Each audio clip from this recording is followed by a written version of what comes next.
మీ హెయిర్ని లాంగ్ చేస్తుంది. First thing, నేను చెప్పిన ఆయిల్, షాంపూ, హెన్నాని యూస్ చేస్తే ఇలాంటి బెనిఫిట్స్ అనేవి మీకు ఉంటాయి. లాంగ్ అవుతుంది హెయిర్, మీరు ఒక 2 టైమ్స్కే హెయిర్ ఫాల్ అనేది కంట్రోల్ అయిపోతుంది, డాండ్రఫ్ తగ్గుతుంది, సిల్కీ అండ్ స్మూత్గా కూడా హెయిర్ అవుతుంది. మంచి కండిషనర్గా మీ హెయిర్ అనేది చాలా సాఫ్ట్గా ఉంటుంది. హెన్నాని యూస్ చేయడం వల్ల చాలా న్యాచురల్ కండిషనర్గా మీకు హెయిర్ చాలా సిల్కీగా తయారవుతుంది అనమాట. సో దీన్ని మరి చాలా బిజీ షెడ్యూల్స్లో ఉంటాం కదా, మరి ఎప్పుడెప్పుడు అప్లై చేసుకోవాలి అని మీకు డౌట్ ఉంటుంది కదా. సో అట్లీస్ట్ మీకు పాసిబిలిటీ ఉంటే 10 డేస్కి వన్స్ లేదా 15 డేస్కి వన్స్ అయినా మీరు ఈ హెన్నాని యూస్ చేయాలి. అప్పుడు మీకు హెయిర్ అనేది చాలా లాంగ్ అవడానికి హెల్ప్ అవుతుంది.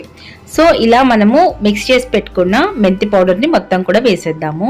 100% లాంగ్ హెయిర్ అయితే అవుతుందండి. మీ హెయిర్ కూడా చాలా స్ట్రాంగ్ అవుతుంది, హెయిర్ ఫాల్ కూడా తగ్గుతుంది. అండ్ అంతేకాకుండా